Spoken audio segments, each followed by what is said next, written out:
more distraction.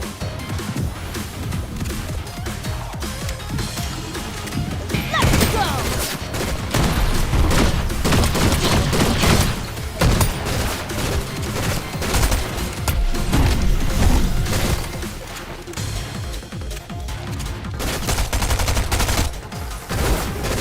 I will never yield.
You, just you, building your app on base 44. Describe it. The most unhinged Walmart NPCs. The most diverse spaces in America. Like, no matter who you are, Walmart is one of the most diverse spaces in America. Like, no matter who you are, what you believe, or how much money you make, at some point, you're gonna end up in a Walmart. Like, the governor of your state has been in a Walmart. Yeah, that is true. Like, what percentage of Americans do you think have never been in a Walmart? Like, over the age of, like, 5. Not, like, toddlers. I'm saying, like, an average person. I would assume, like, 85% of America's been to a Walmart. I've never been. You've never stepped in front of a Walmart. I feel like that is a clear-cut experience that every American needs. Like, if I was somebody that lived in Europe and I was coming to the United States to visit, one of my, like, bucket list activities would be going to a Walmart at, like, 11 p.m. It's like a canon event.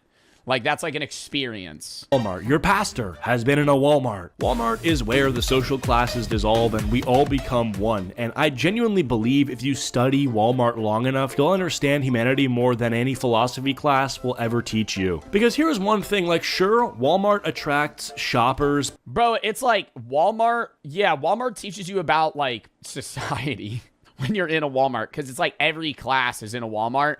But also, like, dude, I be cart watching people, dude. I love that. I love seeing what other people are buying.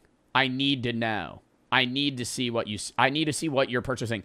And you could tell, like, not only how healthy somebody is, but, like, the vibe and aura they produce based off what's in their cart. Going to the doctor regularly is something that everyone should do, but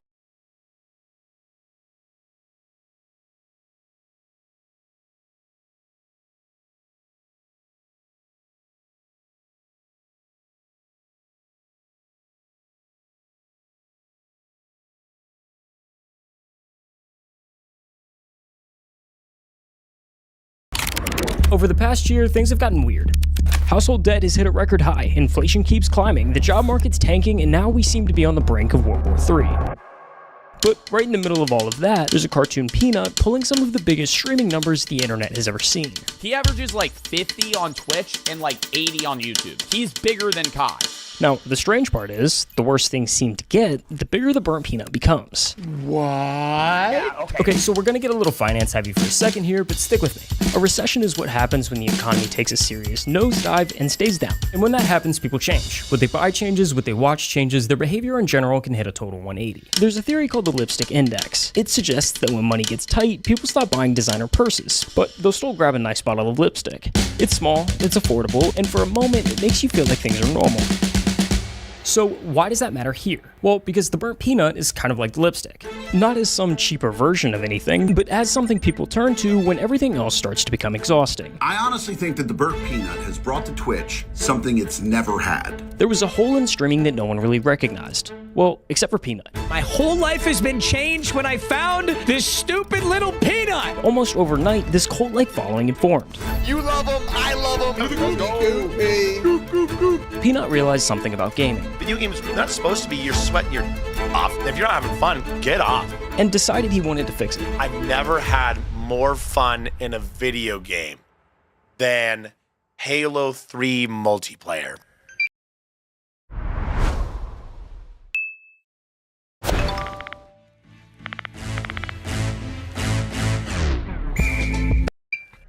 If you grew up with an Xbox 360, you already know exactly what Peanut was talking about here. Back then, gaming was more about having fun than anything else. You'd boot up Halo 3 on a Saturday morning, and you and your brother would spend hours in split screen.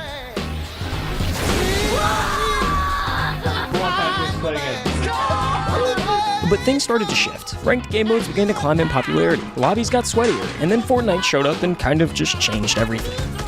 Epic Games started rolling out cash cups, weekly tournaments that literally anyone could enter with real cash prizes. You and your friends could theoretically win hundreds of dollars from your own bedroom without ever wagering $1.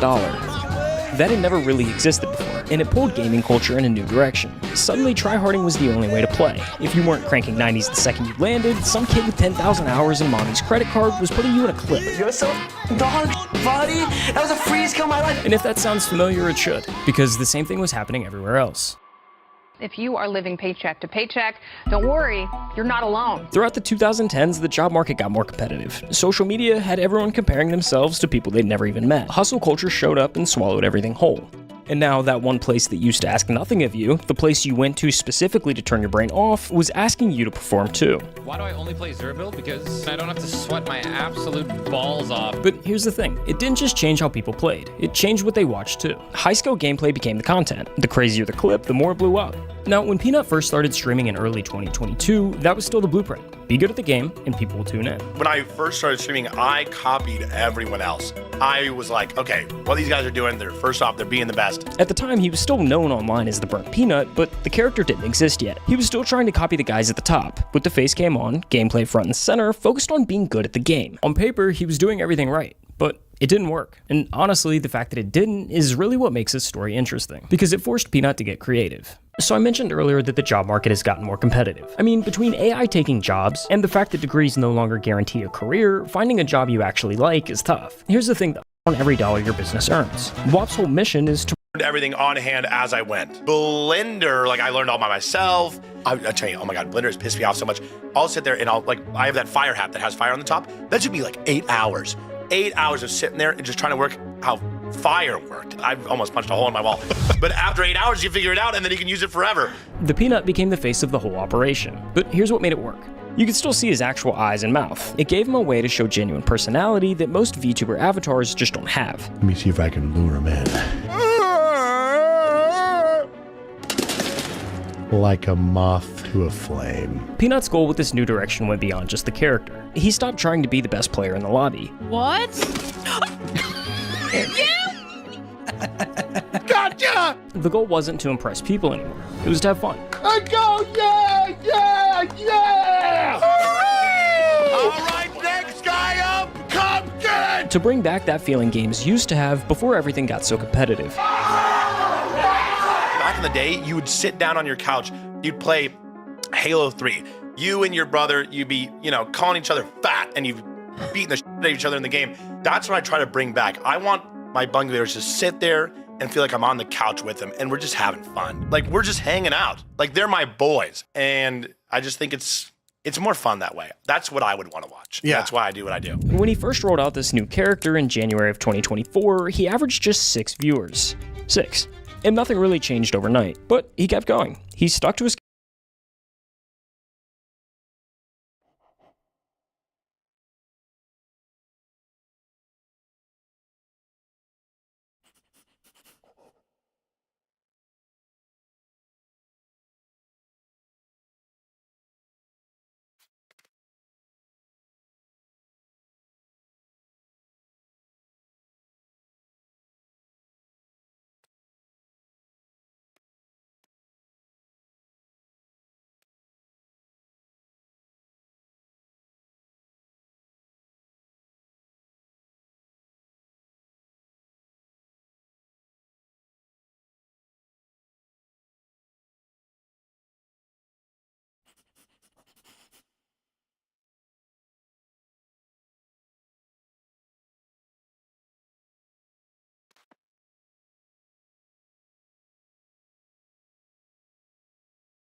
FNCS Major 1 kicked off in style. So let's take a look back at some of the best moments so far and some teams to look out for ahead of the Major 1 finals this weekend. The inseparable duo of Sky and Stroll are a team that many have their eyes on to win the whole thing this major. They've seemingly been together since the beginning of time, and although they haven't always delivered on expectations, this season could well be the one they finally reach their potential as FNCS champions.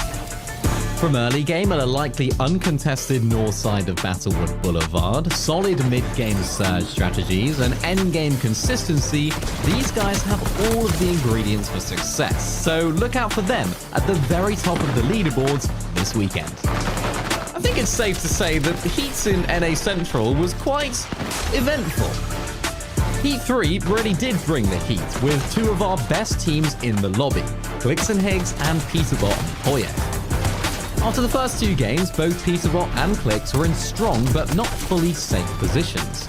In Game 3, Peterbot made a bold move by landing at Clicks' drop Wonky Land, but Clicks switched to Peterbot's drop at Squibbly Shores. With Peterbot confidently qualifying through and Clicks only just sneaking in at 14th place, it was looking as though we'd see an all-timer off-spawn fight between the two of the best teams in the region at Wonky Land. However, Peterbot seems to have claimed his old drop of Squibbly Shores again instead.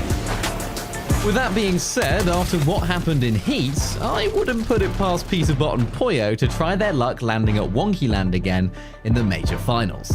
The last chance qualifier was a spectacle as always, as the final 5 teams on both EU and NA Central booked their seats on the Major 1 Finals Battle Bus. In EU, Lusher and Howley looked primed to take home a win in the very first game, claiming high ground for themselves and looking healthy, until... yeah, that happened. But thankfully, they find themselves in the endgame on height in Game 4, and again are looking to take home the win and soar towards the Major 1 Finals. What could possibly go wrong? Right. Well, that leaves Howley as a solo against the duo on low ground, but he's not giving up that easily. Still on height, he waits for Noms and El Wavy to overdrive grenade up, taking down Noms first, and then hits an insane edit reset play on El Wavy to eliminate him and send his team to the Major 1 Finals. Let's just hope they can avoid fall damage this weekend. Finally, in the very last game of the last chance qualifier on NAC, we got to see an absolutely genius play from Electro to qualify his team through. After spending the majority of the endgame on height, Alt and Electro get surprised by Chaos Gaming and AIM, who make a play for high ground, taking out Alt in the process and leaving Electro as a solo. With the final zone closing and the odds against him as a solo player, Electro decides to use his overdrive grenades to dash into the storm and towards a mending machine at Battlewood Boulevard. With this, he can use his gold to keep buying patch-ups to heal up and survive the storm. Meanwhile, Stiff can only watch on as he goes down in the storm and Electro manages to literally buy his way into the FNCS Major 1 Finals in style. With incredible storylines and standout plays already unfolding across both EU and NAC, and even more on the line with the Major 1 Summit approaching, the stage is perfectly set for this weekend's finals. You won't want to miss it.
What's going on, Fortnite fam? Welcome to day one of the FNCS Major 1 Finals. So much at stake here this weekend. I can't believe it. You know, this has been a long journey. We've gone through heats, we've gone through an LCL, and now here we are, finally in the finals. I can't believe it. I can't believe it. You know who else can't believe it? It's your analyst, Kelly Link. It's Vivid. Get them in here. Oh my gosh. Guys, Major 1 Finals. There is so much to compete for, and the fact that there is a summit and qualification to that is looming over, increasing the pressure of so many of these players and tournament I can't wait. It's going to be a fantastic weekend. How are you doing? I'm doing great. EU was so exciting. I mean, Sky and Scroll getting 2 victory royales is definitely something that I think some people expected, but still always a delight to see. But like you were saying, Zeke, building this major one has started, honestly, since the end of Global Championships last year when we found out that it was going to be a duos competition. Once again, everyone was wondering, well, who's the best duo in North American Central? And we're going to figure that out today, Vivid. Yeah, the last time we talked about it, last week, and the last time we were here online for an FNCS, it was like 200 plus days. It's been so long. And then all of a sudden we jam all this Fortnite into one single week. 3 heats last weekend, right, with LCL in there as well. And now we are finally here, grand finals. This is what everybody talks about when they think about these Fortnite majors. Who's going to win? Who's going to take it home? Who's going to qualify to a lane event? So much to play for. That's right, man. Let's get into it. Ryan, what are we playing for? What are we doing here? Well, first, we have a little graphic lined up. Let's talk about the prize money on the line. So just for making it here, every duel will walk away with something. But Kelly, not only are we earning the Axe of Champions and we come in first place, we're also walking away with $100,000. Oh, and don't forget the coveted Kelly's Board Star. Everyone wants to get the gold star. Yeah. So we got 2 players walking away with those as well. But yeah, the money, the Axe of Champions, going to Dusseldorf. Yeah, those are all great as well. But Vivid, I think that the more that we develop North American Central, I feel like the less it is about the money. And it is more just about the pride, the ego, the status between these players that we've seen develop for years now. Yeah, I mean, it's all about the star, Kelly. You got to add one of those accolades to your reputation. That is exactly what it's all about. And NA, it's been so close over the past couple of years. I'm excited to see who's going to be the one to go ahead and take home a trophy today. The new and just announced most prestigious title you can earn in Fortnite in general is the Kelly Star. Crazy stuff. Yeah. We also can't forget the top 13 will move on to the Summit, which is crazy. Qualification to Global Championship early through that. I mean, I don't even know what else to say about that. More on that later. For now, let's talk about the format. Something interesting that we've seen, Kelly, is the amount of points earned from eliminations has actually gone up to 4. So I feel like we're kind of saying, hey, if you're trying to be a Slayer, you're trying to get aggressive, you might be rewarded for that.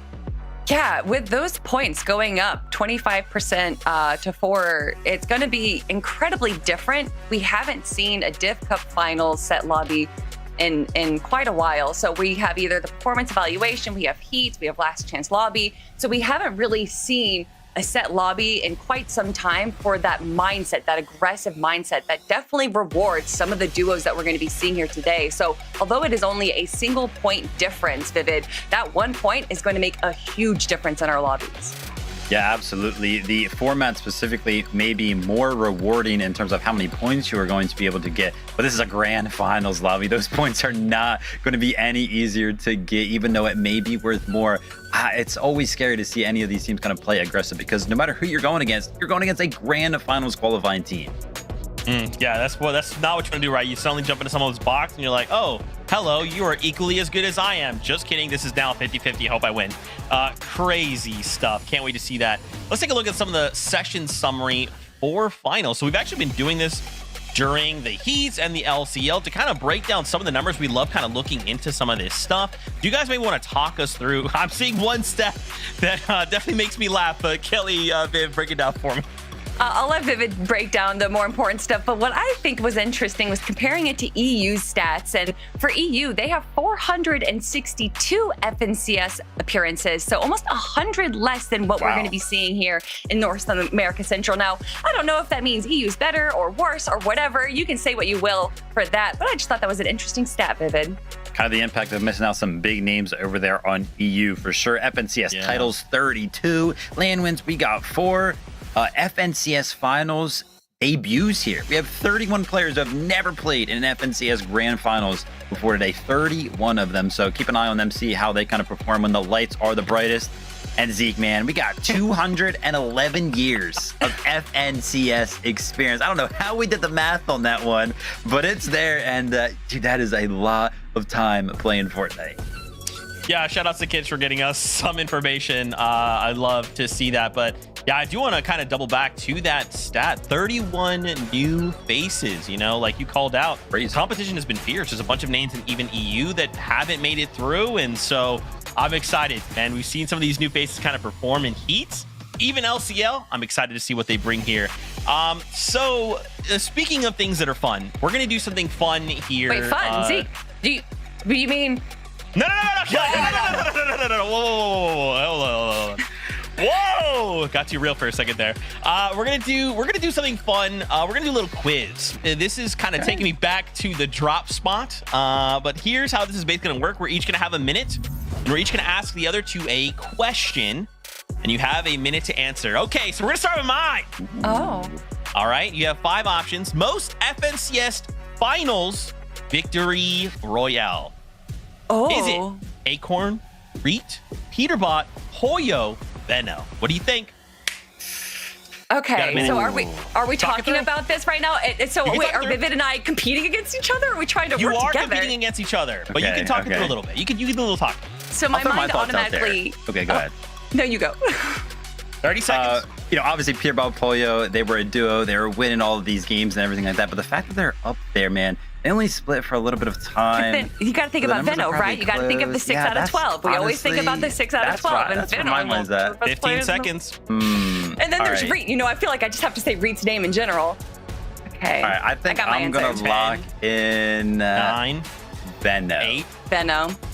3. Wow, we agree. 2. I think we're both going Venno. Okay. All right, so what I'm going to do is I'm going to go 1, 2, 3, go. And on go, you guys will give me your answers, okay? Oh. 1, 2, 3, go. Venno. Zeke, we already gave our answers, and the answers are on the screen. Guess the wrong one. Guess the wrong one. Remember? Oh, yeah. Yeah, 1, 2, 3. Zeke.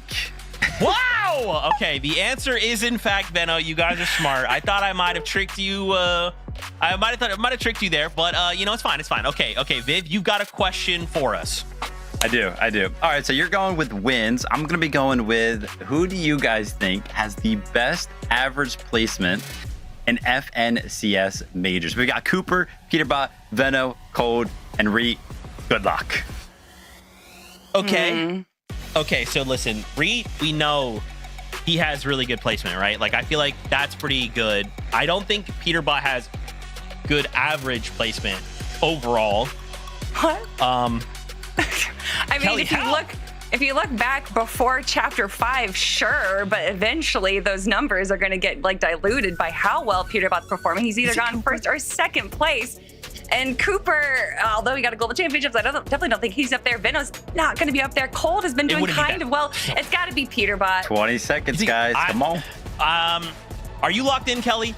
I'm now scared, realizing that you and Vivid have had your pictures posted, and now I'm really worried of what picture they're going to use for me. But I think we have to go with Peterbot as far as average placements and FNCS majors go.